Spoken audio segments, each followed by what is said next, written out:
people would ask for it. Yeah. What do you think? Is that recorded? Yes. Okay. Cool. Here we are. Here we are. Is there a name to this program? No. Okay. This is just Jack. Yeah, this is storytelling. I would say. Alright, Like cool. I've been documenting and capturing like journey. I think storytelling is super, super important. Yeah, sure. And Me then also I think you're gonna spit some valuable information for the world. too. Okay. You know, I've got some pretty good Let's hope questions so. on here. Yeah. So Must be one gold nugget. might be another. All right. We hope so. Let's see what we found. Do you ever feel this one? I just added to the talk. I was Okay. in the car because I was like Hmm. feeling this. Do you ever feel blessed about the opportunity to fix such a major problem in the world, which is the sort of like higher education problem? Blessed to have this problem. Interesting. Yeah. It's like, I guess it does provide a source of meaning in the sense of like, if there were, it doesn't just have to be a problem I'm working on, but like, just think of suffering in the world. When people say there's no meaning to life, well, you could just say there's a lot of suffering in the world. Even if there's no meaning, it would go a long way and do Right. some good to ease the other people's suffering. So, okay, well, we got that going for us. But I don't know. I've never actually thought about it as blessed because it's almost like there's so many problems. Okay, if this one was solved, then maybe I'd find another one that I'd be working on. But the thing that stands out to me and what we do is trying to help liberate people to, realize their highest potential. Yeah. And if old institutions are holding people back, can we find some way to free them up? And that is pretty cool, like in terms of like a problem to try to solve.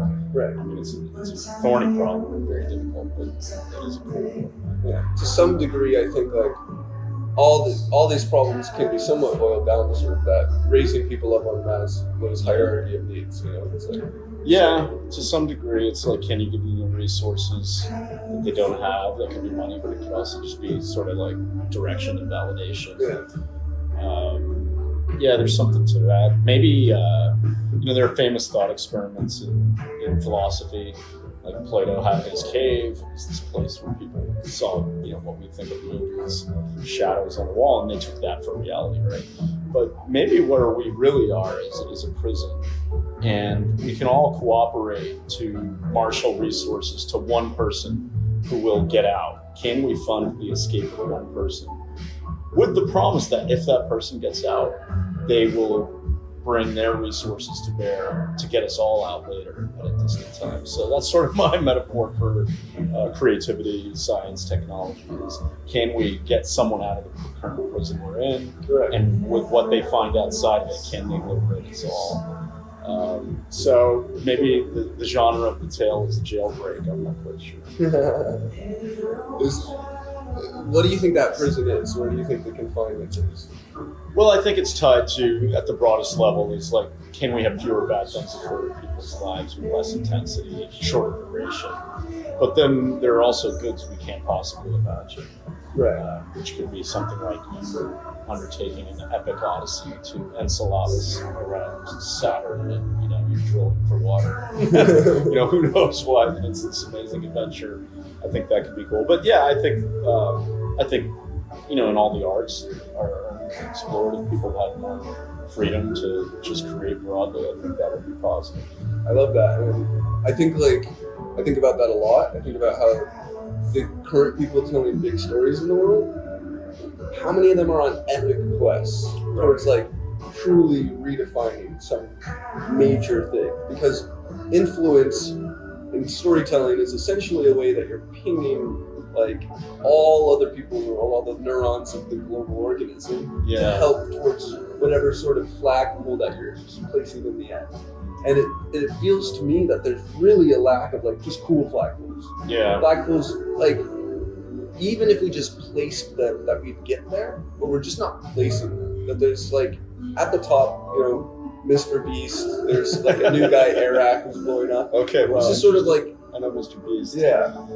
It's like, we're going to throw the biggest pizza party in the world. Yeah. It's like, come on, maybe we can have that as one of our flagpoles. Yeah. Because we understand Gotta start somewhere. If we hit certain flagpoles, we see the final flagpole. That's like, okay, I like that. That it'll work. But I really agree with that, and I think like then like the mimeticness of that, of like Yeah. I'm going on an epic quest was Right. just spawn. And I think we are moving towards that sort of like. Yeah, one of the wanted things I one. noticed is how we don't know what it takes to achieve greatness in many fields of endeavor. That's a weird blindness. Sure. Like if I said, hey, how do you become one of the great mathematicians of all time? You might tell me some story now about how, oh, well, I'd go to Harvard, get a PhD, and then I'd get tenure somewhere. But what's missing is like, what were the home runs you hit in your career or the championships you won?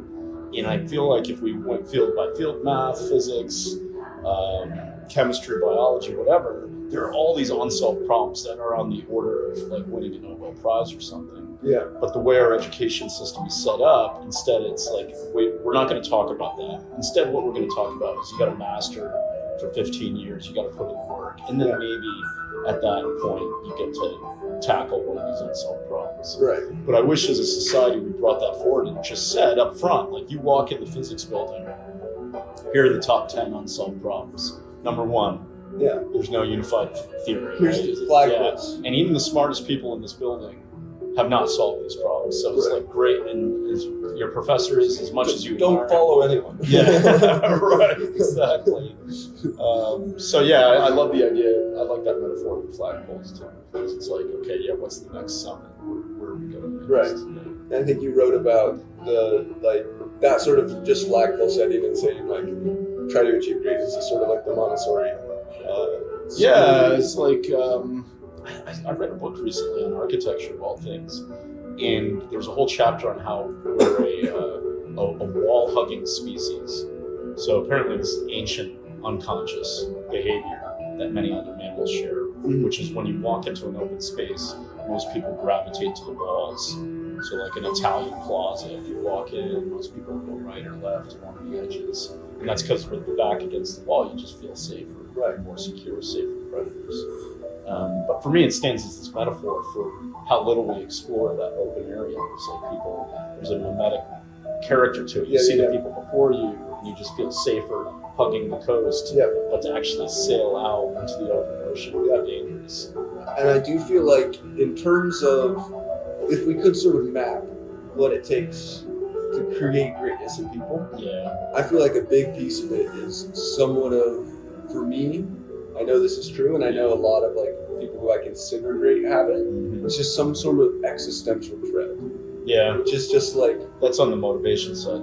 yeah. And I feel like the motivation is a big part of edging away from the Absolutely. wall, right? Yeah, Just to be like, I don't want to be near this wall.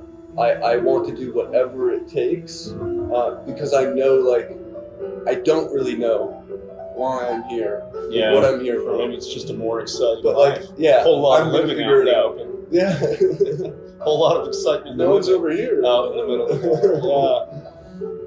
I think we don't. I did a canvas of the research literature on creativity, Right. and then also on education and learning.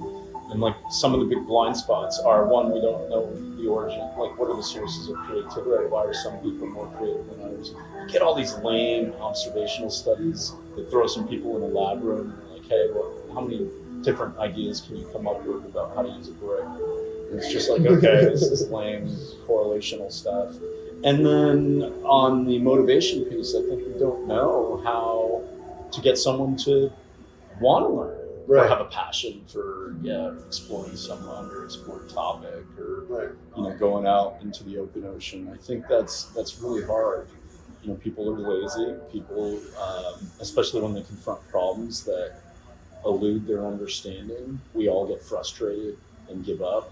So it's like one piece of education that's missing is just like this life coach style thing where it's like, who can be our champion to say, get your ass off the floor, come on, we're Right. hitting the brakes or whatever this today. Yeah, I think about that a lot because it's like, to some degree, to motivate someone who's feeling comfort from the wall, Yeah. it requires you to basically show that like the wall needs to be somewhat more scary than the center, right? That's a good way to put it. It's- Right? it's- It's got it's to a be more risk- costly and scary to stay It's a on the wall. like we are all making actions off a risk-reward ratio. Right. Yeah. And so it's like, what sort of mindset, what sort of philosophy or understanding can be shared where you're like, oh my gosh, this is it. Mm-hmm. And like one poster I hung up, because I wanted to increase my own fear of the wall. Yeah, right. Like, I like that fear of the wall. Yeah. It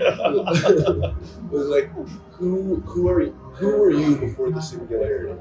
Oh, interesting. It's definitely like a belief. And so what? You don't want to be disappointed in your, like if your Yeah, future it's like self an is some wall hugger. anti-regretism. Yeah. And I think about like, well, another one of the things that I hold it to be true that I think is going to be a big growing thing. Yeah. As we view like the precipice, right? I actually made this shirt. It says precipice prep. Oh wow, that's good. So you read the Toby Ord book called The Precipice, or you just heard that seen phrase? that. Okay, yeah, that's great. I love that. Yeah, which is it's funny because I think of it as like a knock on the doomsday preppers. Sure. And it's like that, like a lot of people saw as like, that's crazy, like what are you doing? And now it's like, I think becoming way more salient to be like, right. Oh, like we're in some sort of precipice time for humanity. And so it's like, how do you prepare for that? What is the switch? Where do you invest? Yeah. And I do think it's like, okay, we're moving towards post-scarcity. Yep. So once material or currency has no value, what has eternal value? Like, what is, I call this like, what is the hierarchy of the post-scarcity world? Oh, interesting.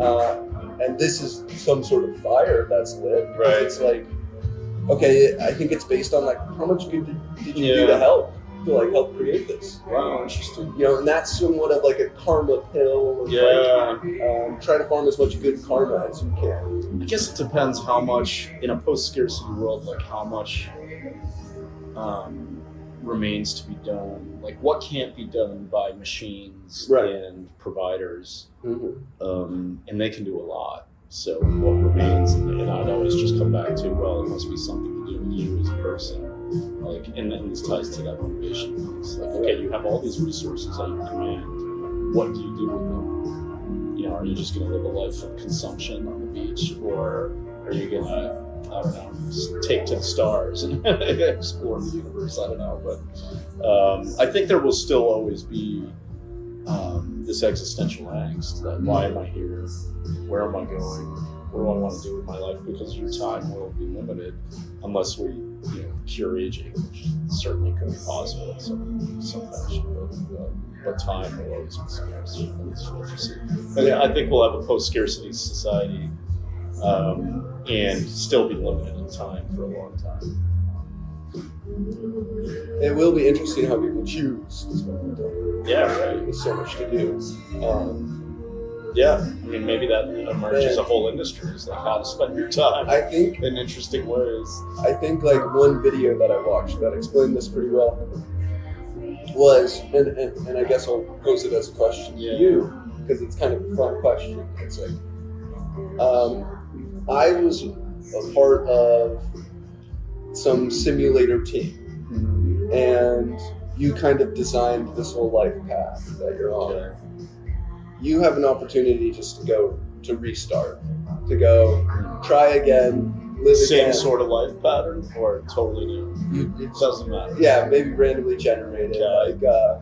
But do you want to do that, or do you feel like you're on your like quest for fulfillment? Interesting. I like that. That's like an up-to-date version of Nietzsche's Eternal Return, which is like, would you live the same life over and over? Right. Is it so? Do you love your fate so much that you would be willing to do it again and again? Right. I like that. In your case, it's like, hey, you could have all these other lives, and if you are tempted, that's somewhat of an anti-wall. then maybe you're not living the life you want. You should be. I think it's an anti-wall, like sort of thought. Yeah, I like that. That's good. It's like, oh crap, I'm too close to the wall. Yeah, right. Let me go do some stuff that I want to do, that I wish I would do. Yeah. Just a little bit of that. Man, that's good. Yeah, push. All right.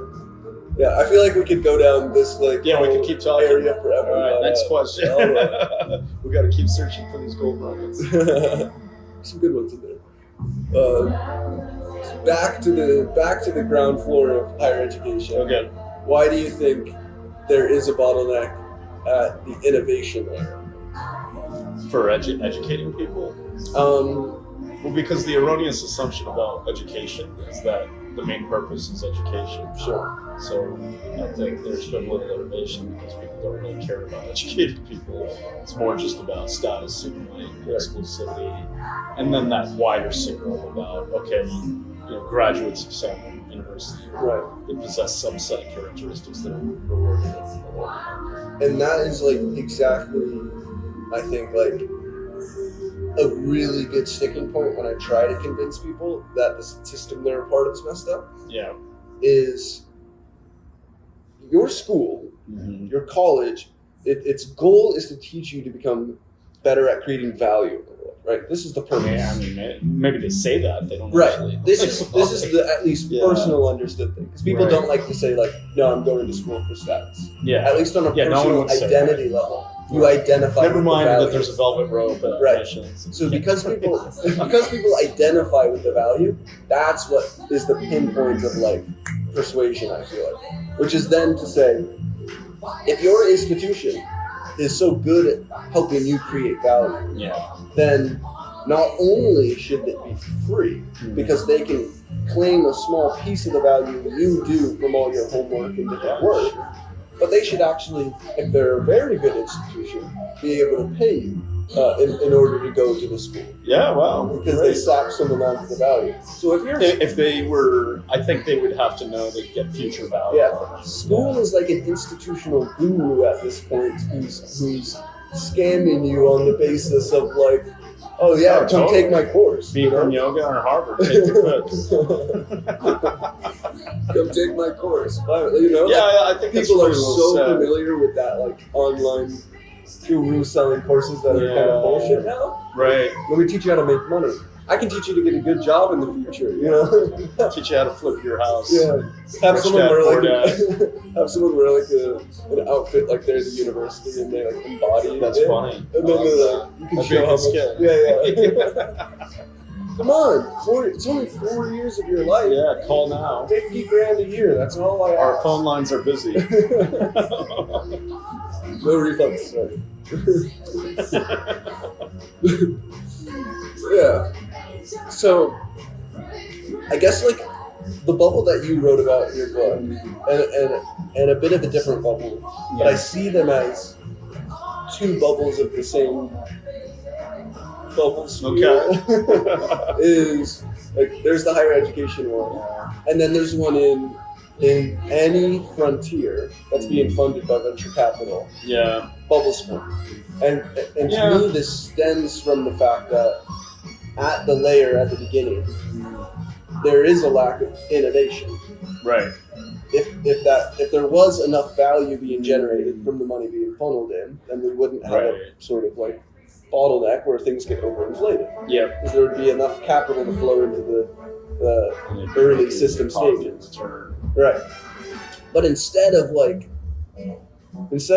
having a better system there, we just make the seed rounds bigger. It's like, right?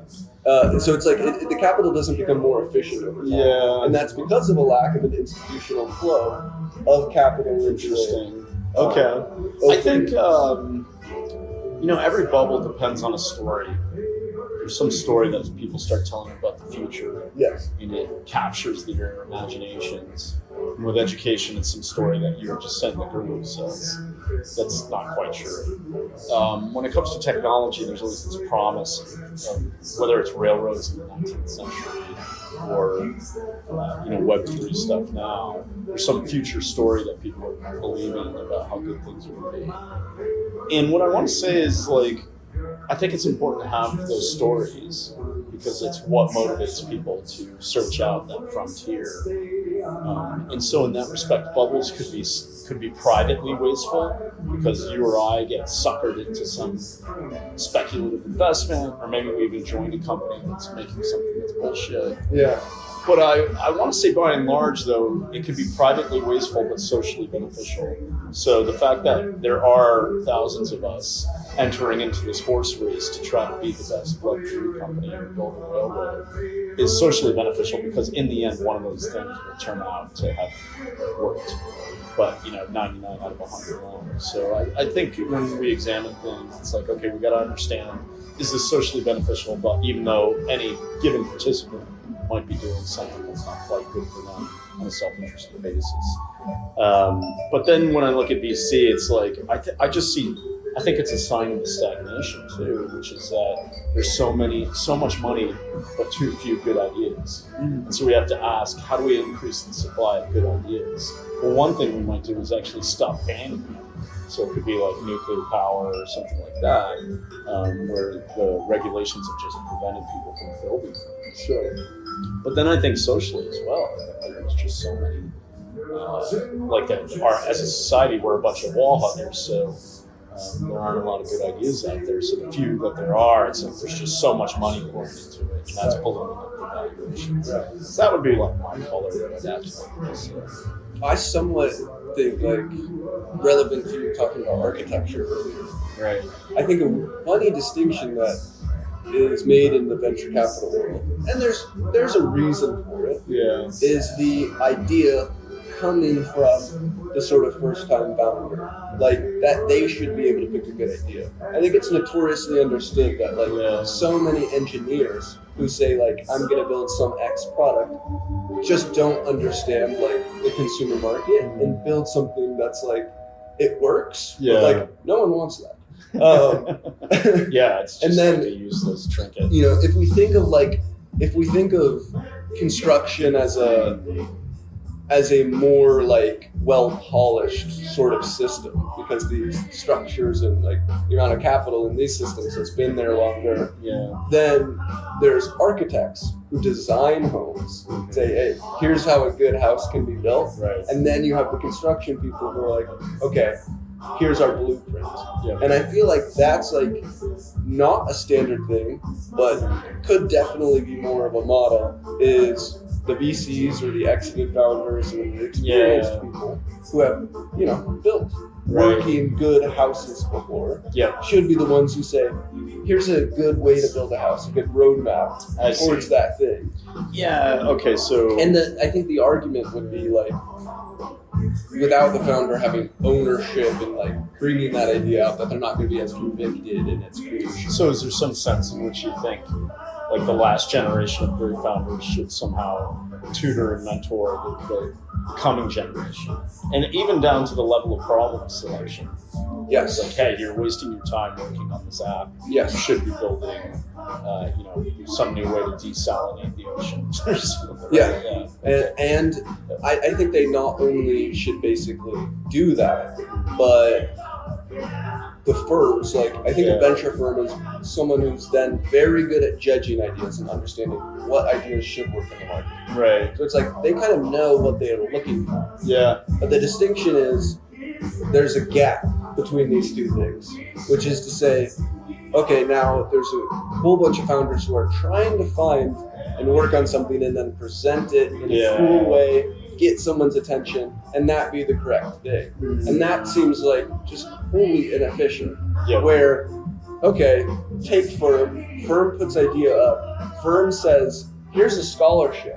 We want someone to dedicate the next 4 years of their life to this. I think you're on to something here, and I talk about this in the book, which is maybe not so much as the criticism of like people working on frivolous problems, but more just like, how do we get more people working on the hard problems? And what are the hard problems?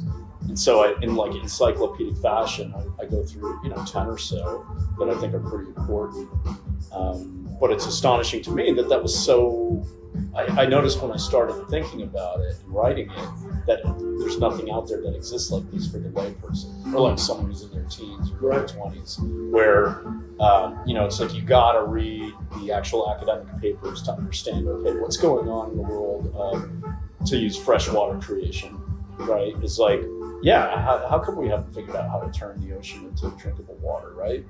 And then to turn the chapter and say, oh, okay, why Another example could be transportation. Like, why aren't we flying faster than the speed of sound, right? So to like go through that programmatically was kind of challenging because I realized there was nothing like it out there. And that led me to see that as a society, we're kind of blind to what are the hard problems that, would improve our lives a great deal. Yeah. If we solve them. So I don't want to say I'm the only person who should put something out there. I think we should all be discussing this. Right. There should be a debate. Hey, maybe energy creation is higher up than freshwater creation, or maybe education is higher than this. But we can have these debates. But the fact that we're not doing it at all right now is quite striking. Yeah. And I almost feel like what I'm imagining in my mind off this is like, okay, there's tons of people walking along the wall, and then there's things out here that we need people to go to. If we think just on like a systems level, we need to just build a wall upwards towards the problem, so people will walk the path. Right. And I think that's a big, like, where does a lot of the solution happening come from? I think like if you go down those thought mazes and ideas and you just focus on this problem and this is what you're researching, and this you identify with the fact that like you're trying to push forward this field, that's where we really have innovation, which is breaking the sort of like, it's the classic thing about the sun hits the earth and heats it, but if you use a magnifying glass, you can cut through like if you have a big enough magnifying glass, you cut through steel, like type deal. Apparently, you can use ice. You can what? Well, you can create fire from ice if you make a lens out of the ice. I totally agree with what you're saying.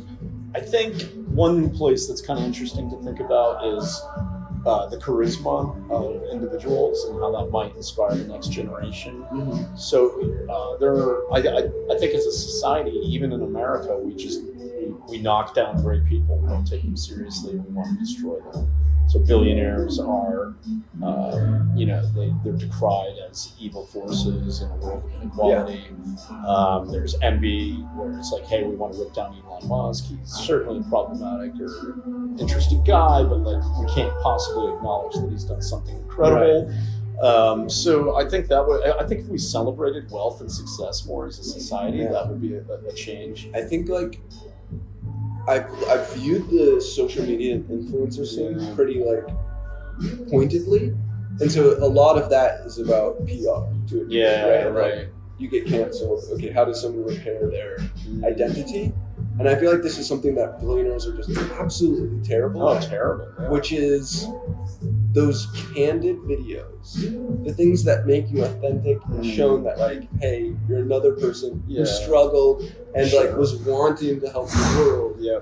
This, I think, is something that like has the deepest amount, and that I think like that's where a lot of the ostracization happens. Is it's just like so hard to relate. There's no just like.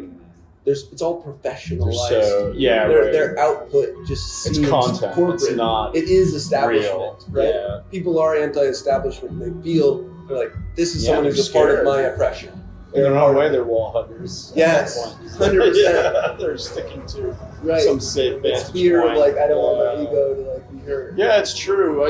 I think I don't know what the answer is, but there's something where I wish we, like if successful statisticians or mathematicians or like, super geeks in fusion or whatever, then went on to, they solved some problem and then lived a glamorous, incredible life, that might inspire the next generation to want to be that way. It's like there's something at work like that in Hollywood and in pro sports. Where, think about how many people are drawn into becoming basketball players, football players, or whatever. And so, fewer move from high school to college and college to the pros. But there's like a massive amount of people who are enamored by that dream in life.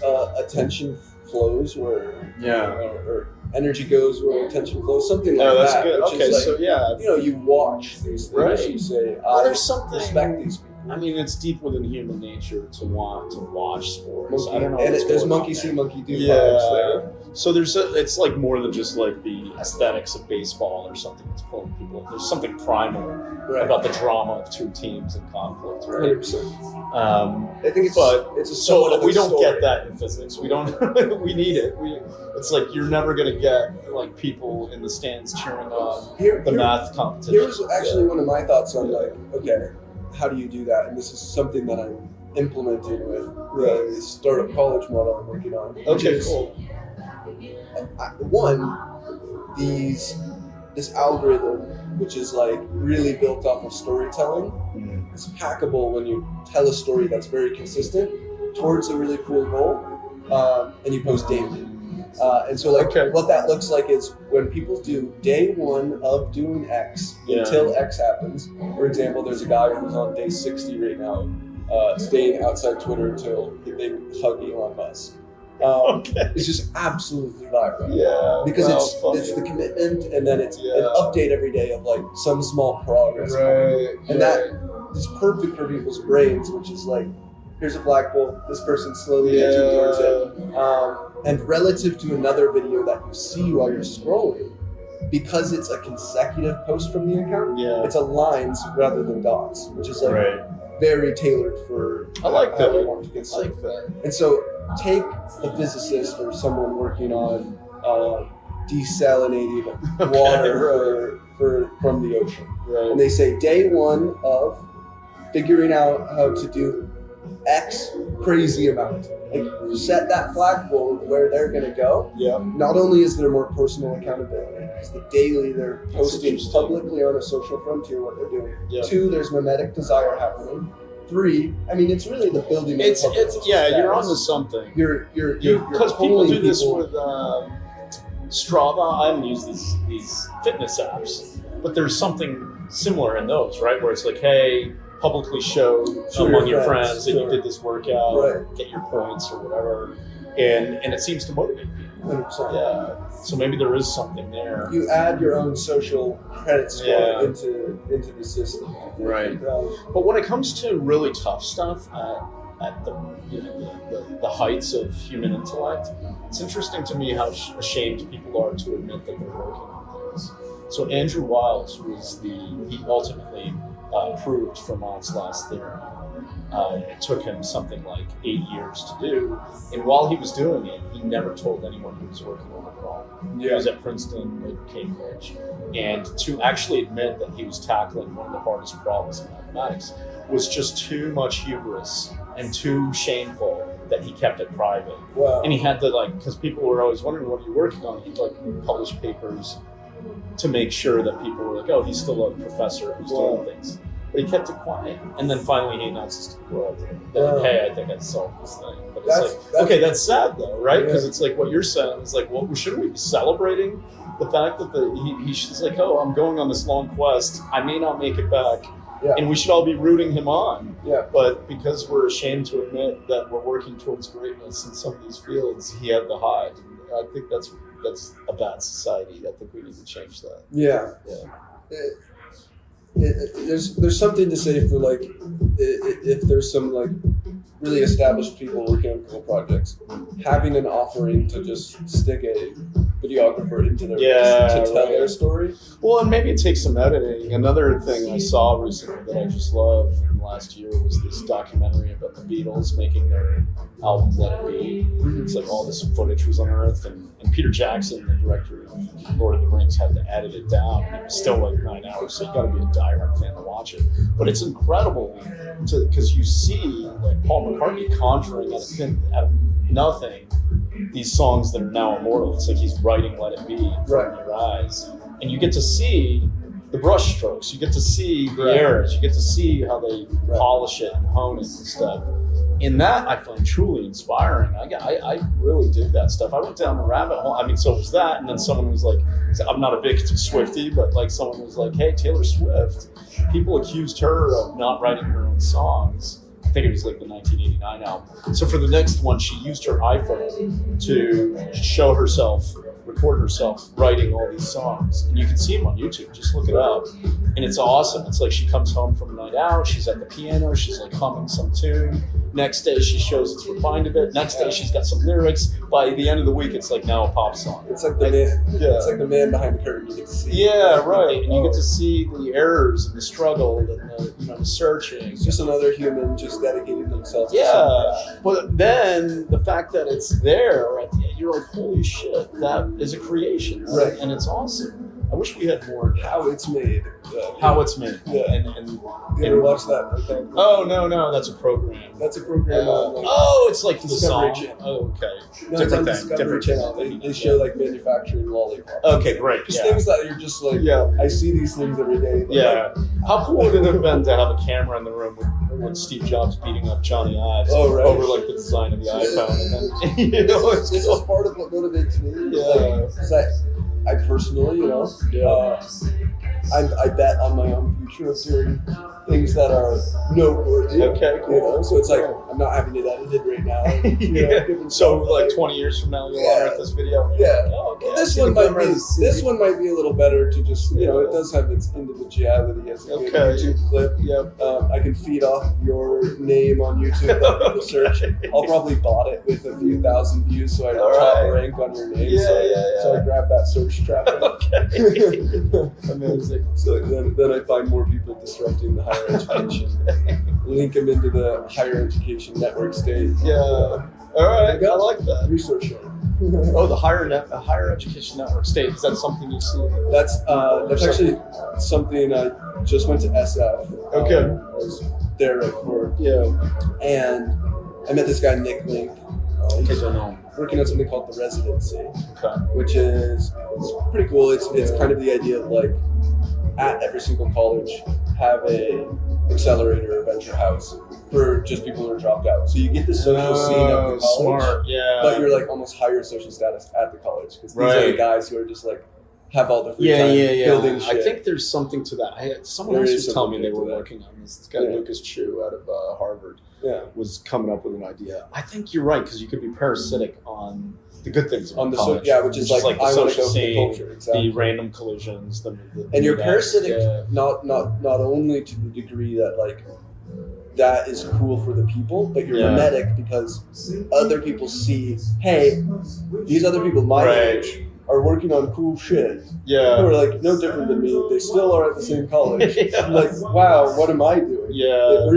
It's really just like throwing a like Yeah. right into the heart. And, of and the, it already exists. Like I've seen, I've been to hacker houses on Right. campus, and people are in and out of college. So it's like the rudiments are already there. Right. Yeah. Although I truly feel like the one thing I haven't seen is any of these houses have a good social media presence. They're not that's telling the true. story still too. No, yeah. And that I So, think is like, that could be valuable, yeah, because then other people can learn about it. and then it's I distribution. don't. I like the companies. idea. It's like Harvard Underground or something. Right. Yeah. What?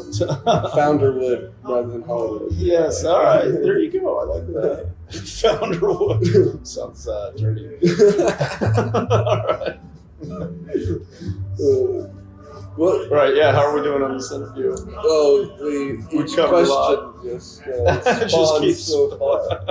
Anyways, All right. that was actually Nick Yeah. who I met with him. Basically, told him about startup college, and we jammed on that. And he was like kind of like enthralled by it because I was sort of like shitting on some of the stuff when it comes to like building like a single place and where you're having management of people's lives, Right. and how all those things like limit just the scale because we really vibed on like the scale at which we could sort of disrupt higher education. And so Yeah. from that point of view, it's like okay, this sort of more remote or like having a creative hub center where you're not facilitating people's actual lives and Yeah. management of their lives is better for sort of management. And so Okay. that's where he's like, I'm going to work on stuff. You're down to partner on things. Like I'm going to create this like network state hub for Yeah. education. So Man, that's interesting. I think it's like there's an inherent tension between, on the one hand, you want to scale it so that thousands of people might benefit, but on the other hand, you're limited to the in-person interactions of a house and actually living someplace. yeah, So it's like, how do you overcome that? That could be tough. yeah. But it should be. I think it's worth starting. I mean, even if you just had a house in the Bay Area next to Stanford. I suggested to him, and this is my own personal plan when I go back to India, is to rent a very large warehouse. And I think of a warehouse as just such a. I mean, have you heard of like I just heard about this, but Yeah. it fits the mental model pretty well. Exstitutional theory. No, I've never heard of that. Okay. I like the word. It sounds good. Yeah. It's basically just the idea of like institutions have predefined walls and certain things. And an institution I like is this. We keep coming back to created by architecture. Yeah. That's really what we are thinking about, which is architecting systems and building new walls to drive more people. To work with the grain of human nature instead of against it. Yes. Yeah. Oh, I like that. You put that really well. You've thought about that. I don't know. It just came out. Yeah. But that's interesting. Why India? Resource costs. Okay. Yeah. I mean, There's a lot of talent in India. That's underrated. same country, amount of unicorns in Bangalore, Silicon Valley. Is that right? Wow. YC's batches are always mainly from India. Is that right? Recently. Okay. They're obviously taking over a lot of CEO positions. Yeah, that's interesting. Yeah, it's like I got in a conversation about this with an Indian founder we work with, and it's fascinating to see that there are Indian CEOs of all the major tech companies, but no Chinese Americans. Right. So there's this debate about, well, how come Indians seem to be rising to the top faster or more frequently than Chinese Americans? And the theory this person offered me was that India is a very social country.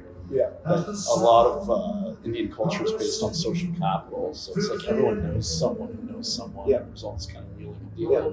Whereas Chinese culture seems to be more individualized in a way. Sure. In its achievement aspect. It's like, hey, you gotta get these grades, you gotta get this. I thought that was interesting. I don't know if it's the right answer, but it is a peculiar phenomenon that Indians seem to be more sociable. I think there's also still like major patriotism in India, which is to say, like, I want India to succeed. Okay. They're kind of coming out of the third world country. Yeah, sure. I mean, the monthly average salary is, or the minimum wage is $67 a month. Wow.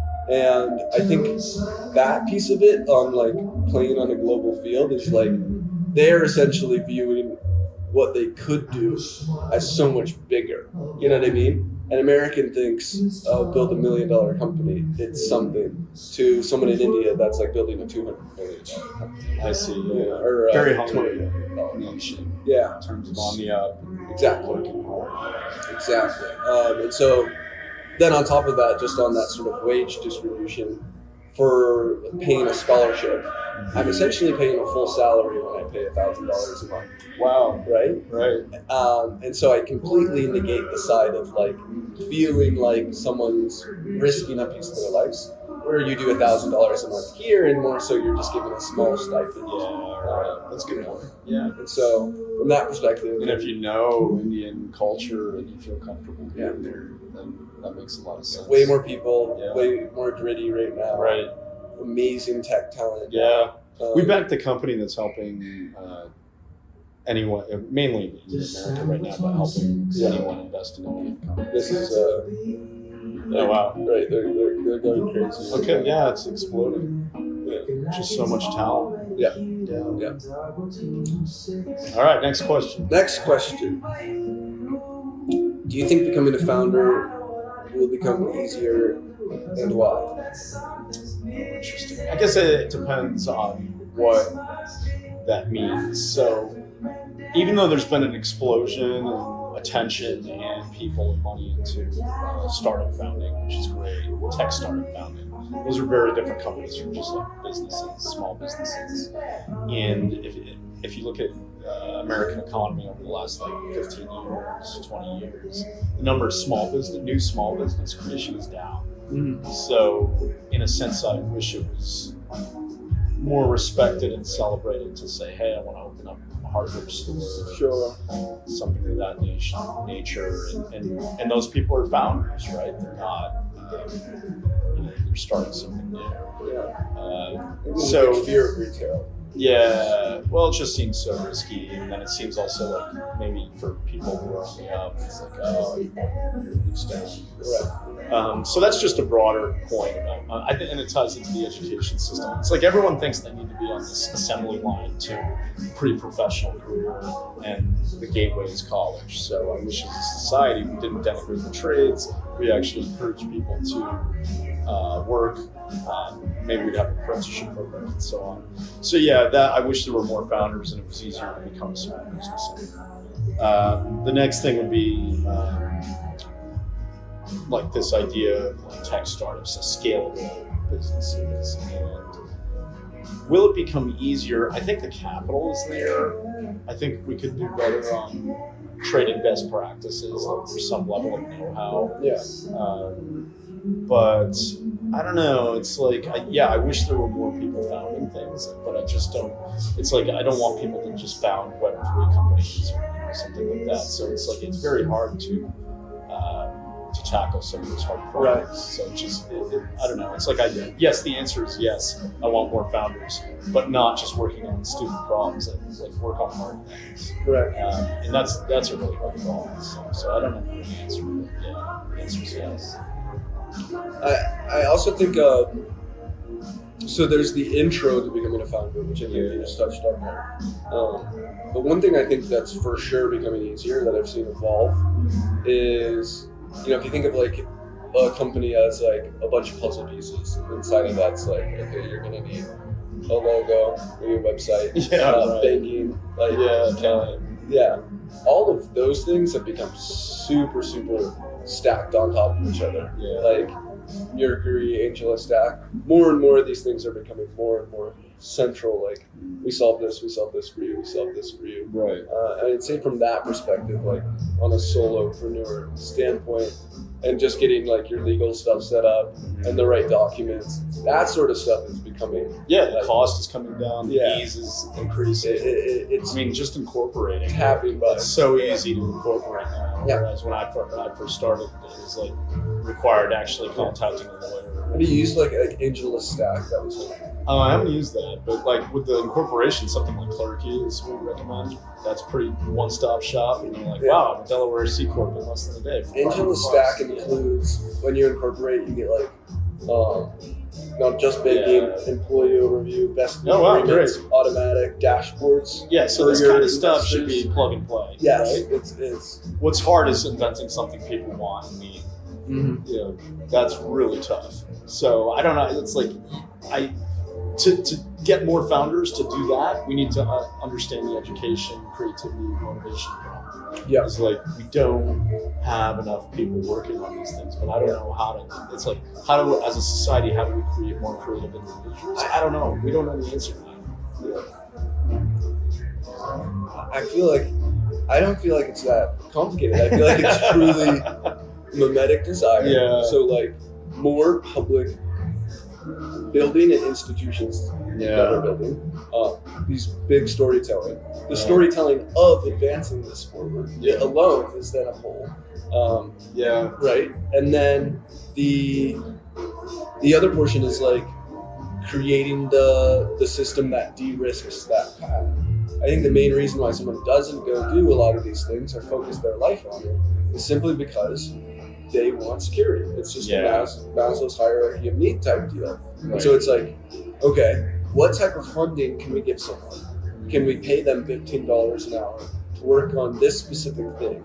And we'll own 50% of it.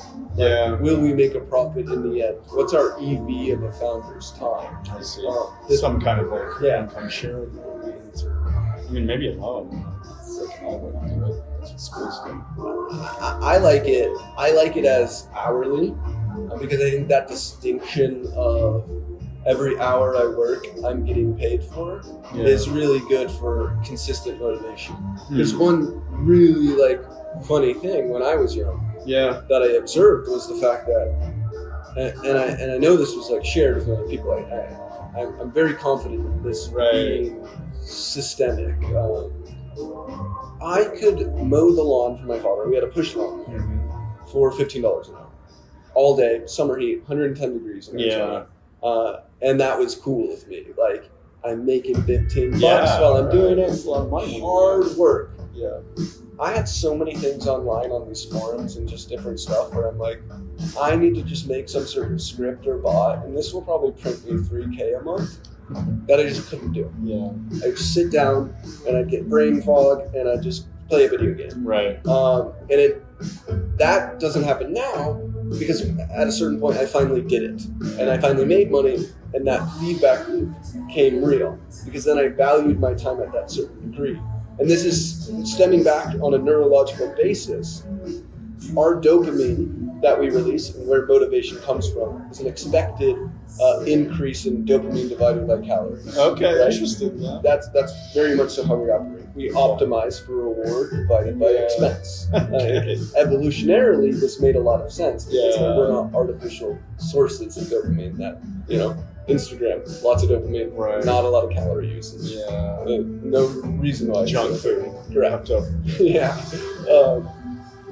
And so without having that defining mark in our brain of like, this is valuable and this is worth it, even though my prefrontal cortex or rational brain can say like, hey, if you spend this time on it, you're going to do it, I simply have a blocker. And I can't actually get myself motivated to do it. Yeah. Once I finally do and I just willpower through that, and then I have that pointer, now it's like, okay, now I can do it again and again and again because I know my time's going to be worth it. Yeah. That's a good so- explanation. I like that. Yeah, that distinction to me is the very reason why, just on the initial basis, to try to get someone to go somewhere, you first just need to give them the direct reward. It's just like, hey, you're getting paid hourly Right. to go towards this place. Yeah, Roland Fryer, this economist at Harvard, has done some work where he paid people to learn, and it worked. Yeah. He realized, though, that you had to be careful about the incentives. There were things where it was like they were like paid to do math, and the math scores went up, but then they noticed the reading comp went down because they weren't being paid to Right. focus on reading. It was more like just geared towards the math. So that's like incentives are tricky, but apparently it worked to some degree.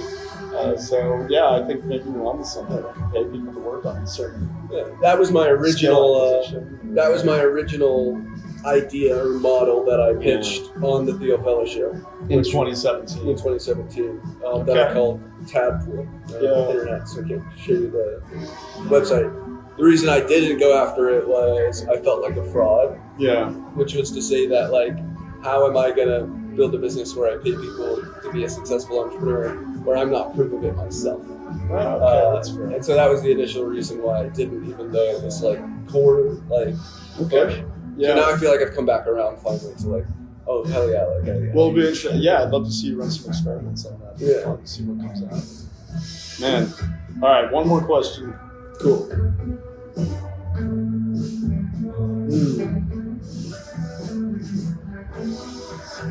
What is well, I guess I'll pick my favorite question. Yeah. So just the one that I'm actually thinking of.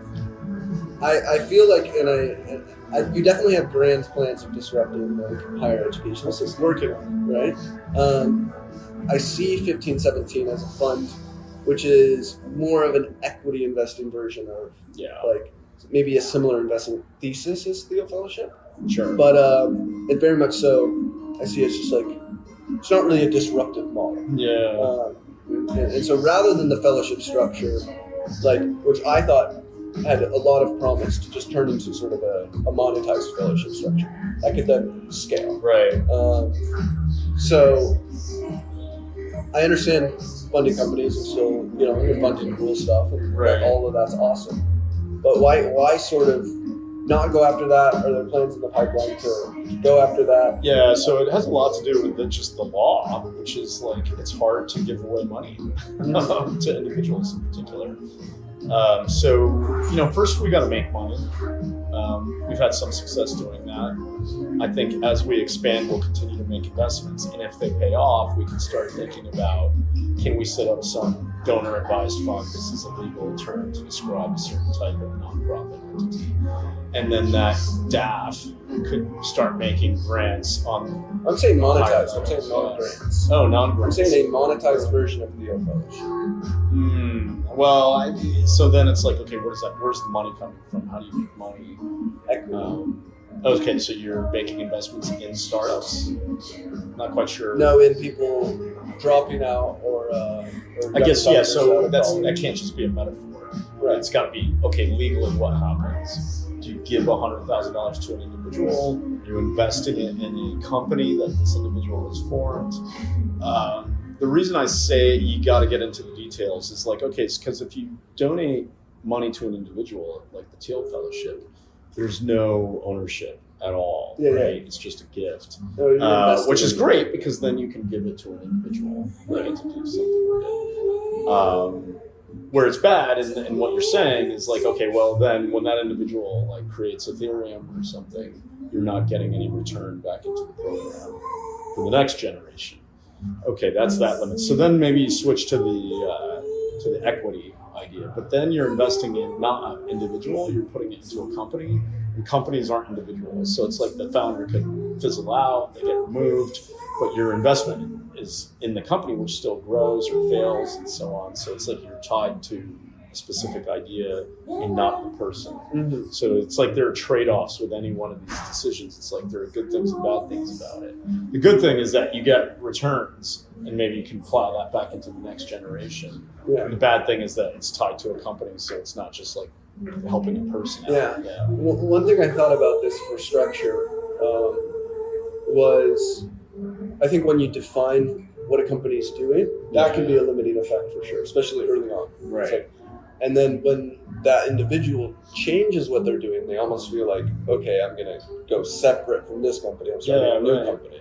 So I think it's pretty important to define the company that they're working on as basically like more of a venture studio, which is like you're testing ideas and figuring out ideas. Right. Because that's a very idea agnostic company, which Yeah, I fits mean, the individual. and some people have done it. It's like clear, like, think of Elon Musk. It's like you either invest in SpaceX, Tesla, or not, well, I guess maybe eventually Twitter, but you can't just give money to Elon Musk. You know, it's like he doesn't have a venture studio that people own shares of. right. So it's hard nut to crack. I think it's just tough to figure out legally how to do it.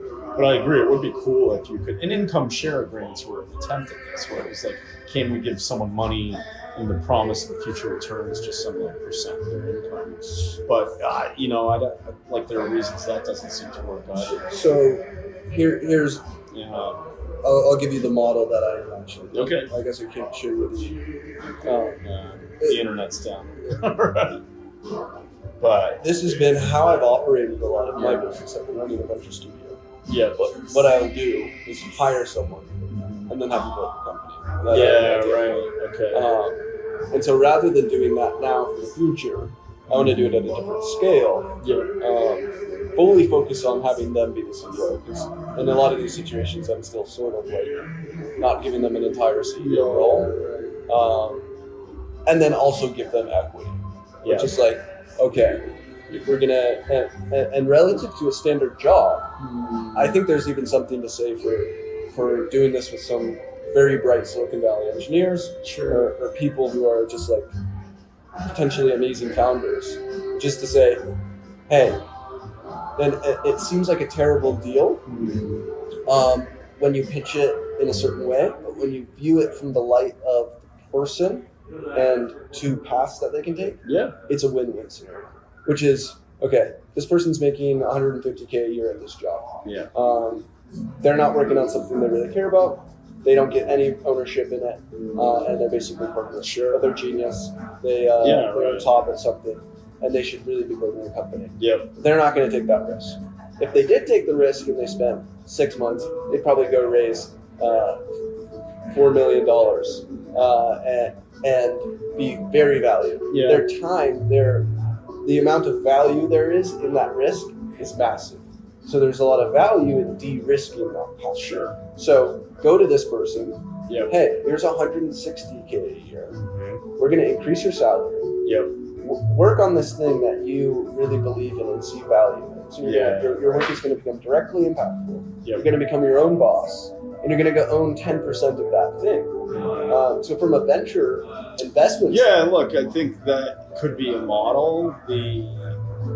I guess it's just like can't is the type of, it's all about like the types of people out there. The type of person who can found a company might just want to found the company and then go the venture capital route. The venture studio model works. It's like there are people out, like Max Levchin did it for a time. So, and then this guy Jack Abrams does it. But it's rare. The reason why this is burned into my soul was because a year ago I was staying at this place called Crypto Castle in LA. Oh, I've heard of Crypto Castle. Yeah, and a guy came to visit who had stayed at the SF1. Yeah. Tom. He's working out as a designer at Fast. Okay. He's seen me building different stuff. And that's a little inspirational to him, a little bit of mimetic desire happening. And then our conversations is like, you know, Tom just quit. And there's a little bit of difficulty in his mindset there of like, okay, should I start a side project version? Right. And at this time I'm like, I wish I could just pay you more. I know like you would take this deal. Okay. Because the biggest thing was him actually just like feeling the meaning and purpose of working on something. Sure, yeah. That was more of his push towards like not being a designer at Fast. Okay. So it's like if he could make more money right away and he could have some. Yeah, look, I think 10%. it's a good deal for a large number of people. But the 10% thing is interesting because it's like, wow, it's like if this person is a co-founder of the company, you know, maybe they need to be rewarded with a bigger stake to incentivize them. Sure. Because it's and I to actually, like if that emerges out of the nest and is on its own, to then incentivize people to undertake this journey of like 5-7 years. 25 is probably better. Yeah. And I don't know the number, but it's like it's like you got to find a good one where, you know, maybe you as the originator of the idea still get rewarded, but on the other hand, you have to properly incentivize the people on a team to see it through over 5 years. The fact that it's seen and they're going to get diluted when the company raises more money. So. The fact that it's seen as like that's taking too much equity to me says like it's understood that the value is there, like doing that model. The worry is that there's less of an incentive basis for them to work hard or gap.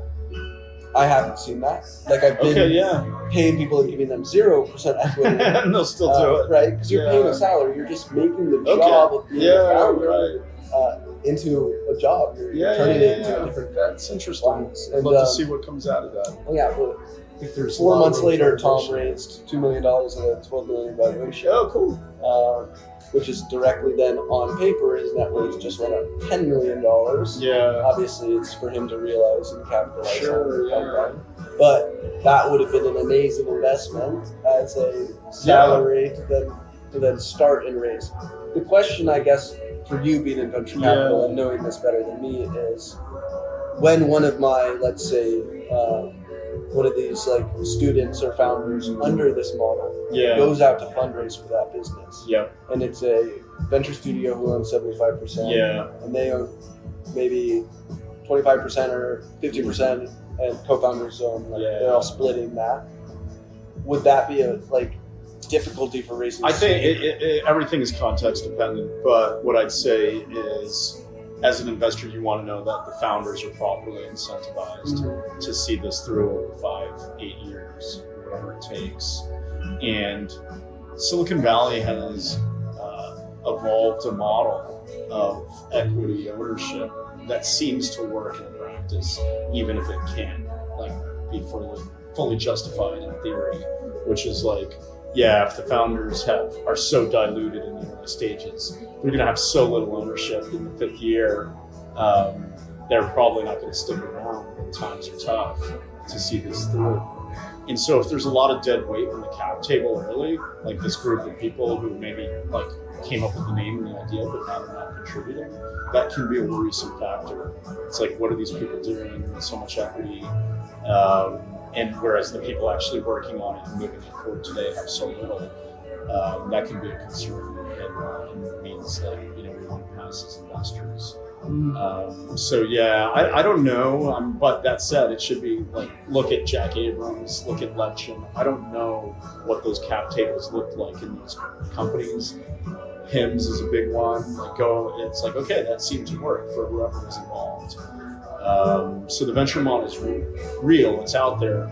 I guess it just depends on how much of a hit maker are you. how much can you set up those founders for success? Maybe you have a good run, but it's so hard. It's like maybe it only lasts like 5-7 years. It's hard to create new businesses. It demands creativity, which I've already said over and over again is a scarce resource. So, I say go for it, try it. It's incredible. You've already had some success. But I think that some of these old traditions it's almost like the accumulated wisdom of 40 years in Silicon Valley have led to this model where the founding team is incentivized in such a way. And then maybe like employee number 1 through 10, 10 through 50, that this seems to work as a model, whether it's electric cars, nuclear batteries, or software, it just seems to work. So, okay, why is that the case? There can be departures, that's what innovation is for, but that model is just like, it has incentivized people well. So that's all I'll say to that. To me,